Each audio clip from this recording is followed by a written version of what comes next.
ஒரு நல்ல விஷயமாக ஒரு நல்ல விஷயமாக மக்களுக்கான ரயில் கட்டணம் பயணிகளுக்கான ரயில் கட்டணம் உயர்த்தப்படவே இல்லை. களத்திலிருந்து நம்முடைய செய்தியாளர் திரு பீர் முகமது நம்மோடு இணைகிறார். வணக்கம் திரு பீர் முகமது. இப்போ புதிய ரயில் திட்டங்கள் என்பது அறிவிக்கப்படவே இல்லை, புதிய ரயில்கள் அறிவிக்கப்படவே இல்லை, தமிழ்நாட்டிற்கு ஏற்ற மாதிரியான கோரிக்கைகள் எதுவுமே அவர்கள் செவிசாய்க்கவில்லை என்ற ஒரு குற்றச்சாட்டு ஒரு பக்கம் இருந்தாலும், நிதிநிலை அறிக்கையில் பட்ஜெட் ஒதுக்குவதில் எங்களுக்கு ரயில்வேயே ஒரு நஷ்டத்தில் தான் போயிட்டு இருக்கு. இப்போ புதுசாக ஒரு ரயில் திட்டங்களை அறிவிக்க முடியாது. ஏற்கனவே அறிவித்த திட்டங்களுக்கு செயல்படுத்துவதற்கே நம்மகிட்ட நிதி இல்லை. அந்த நிதியை நாங்கள் இதுக்கு செயல்படுத்தி ஒரு இம்ப்ரூவைஸ் பண்ண போகிறோம்.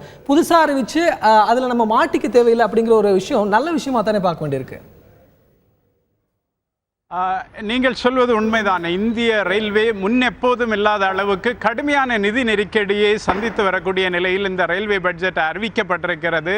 இந்த நிலையில் புதிய திட்டங்களை அறிவித்து மீண்டும் அவற்றை கிடப்பில் போடுவதை விட இருக்கிற வசதிகளை மேம்படுத்துவது, குறிப்பாக டெல்லியிலிருந்து மும்பைக்கு ஒரே இரவுக்குள் போய் சேர்ந்து விடலாம் என்கிற ஒரு அறிவிப்பும், அதே போல் டெல்லியிலிருந்து கொல்கத்தாவிற்கும் ஒரே இரவுக்குள் போய் சேர்ந்து விடலாம், அதாவது வேகத்தை மணிக்கு 110 கிலோமீட்டர் என்பதிலிருந்து மணிக்கு 200 கிலோமீட்டர் என்கிற அளவுக்கு அதிகப்படுத்துவது என்பது போன்ற விஷயங்கள், அதே போல பயணிகளுக்கான வசதிகளை மேம்படுத்துவது, அதற்கு கடந்த ஆண்டு ஒதுக்கப்பட்ட நிதியை விட 67% அதிகமான நிதி ஒதுக்கீடு ஒதுக்கப்பட்டிருக்கிறது. அது மிகவும் அவசியமானது. உதாரணத்திற்கு சென்னையில் இருக்கக்கூடிய முக்கியமான ஒரு ரயில் நிலையமான திரிசூலத்தில் நாங்கள் இருக்கிறோம்.